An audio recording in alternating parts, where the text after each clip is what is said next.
Më ka ra rasti që me taku shumë prindër, të cilët përballen me fëmijë që janë të varur nga substancat narkotike, sidomos në periudhën që e përmenda sa kam qenë ministre e drejtësisë.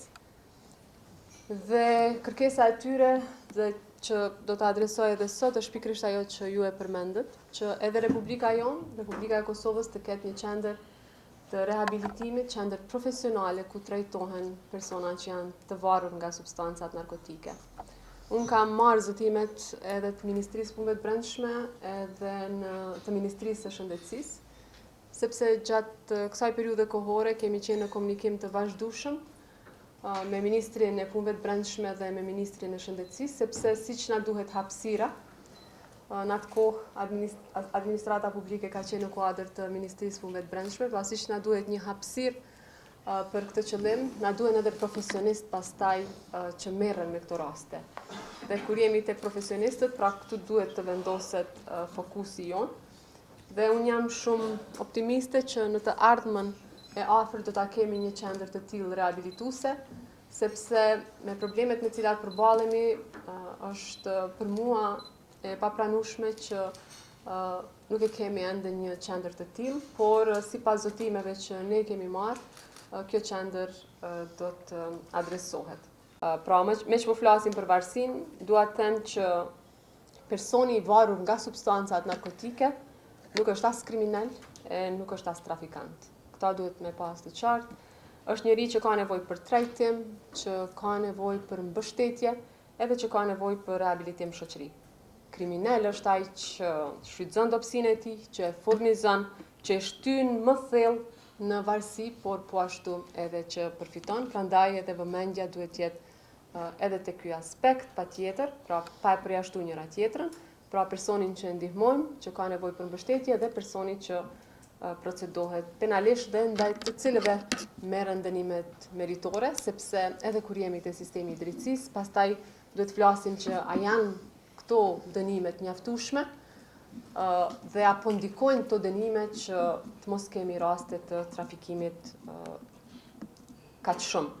Pra duhet jemi të pakompromis ndaj trafikantëve dhe maksimalisht të kujdesshëm ndaj personave që kanë nevojë për ndihmën tonë. Ne kemi sa i përket shkollave, ju e dini që në gjithë Republikën e Kosovës është në zbatim një plan operativ siguria në shkolla, i cili ngërthen në vete dhe luftimin e dukurive negative, siç janë drogat. Ka pasur një efekt të jashtëzakonshëm pasi që policët në rroba civile janë prezent në dhe përreth shkollave, duke komunikuar vazhdimisht me stafin e shkollave dhe duke siguruar një ambient më të mirë për nxënësit aty.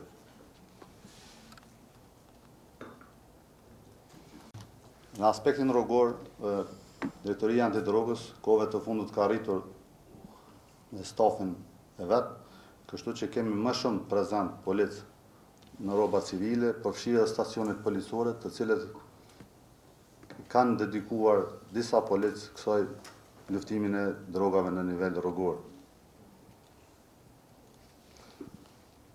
Sa i përket aspektit të luftimit ndërkombëtar, gjeografikisht ne jemi një vend lehtë i cenueshëm nga trafikimi ndërkombëtar i drogave, përfshi transportin e drogave prej Amerikës Latine, siç janë kokaina, e cila vjen pastaj përmes Shqipërisë dhe përmes shteteve evropiane siç është Holanda, Belgjika dhe shtete tjera. Sa i përket heroinës, është një rrugë thuajse pa ndryshuar që zakonisht vjen nga Afganistani, nga Irani përmes Turqisë dhe shtetet tjera më rrin deri në destinacionin tonë. Por neve për na shqetëson shumë përhapja e shpejtë e përdorimit të kokainës, edhe një variant i saj në krek kokainë që quhet, e cila shkakton vazhdimin shumë më shpejt, por shkakton edhe tjera probleme duke rritur agresivitetin tek personat që e përdorin. Pra, këto janë që po ndodh momentalisht. A ka droga tjera? Po ka, por ato edhe po ndryshojnë me kohën, për shembull gjatë stinave të ndryshme ose sezonave. Tash ka problem për shembull me ekstazin, e cila gjerë në sezonin e verës është më prezente. E po na shqetëson shumë edhe drogat që janë ngjashme me kokainë, stimulant çfarë është amfetamin edhe me metamfetamin.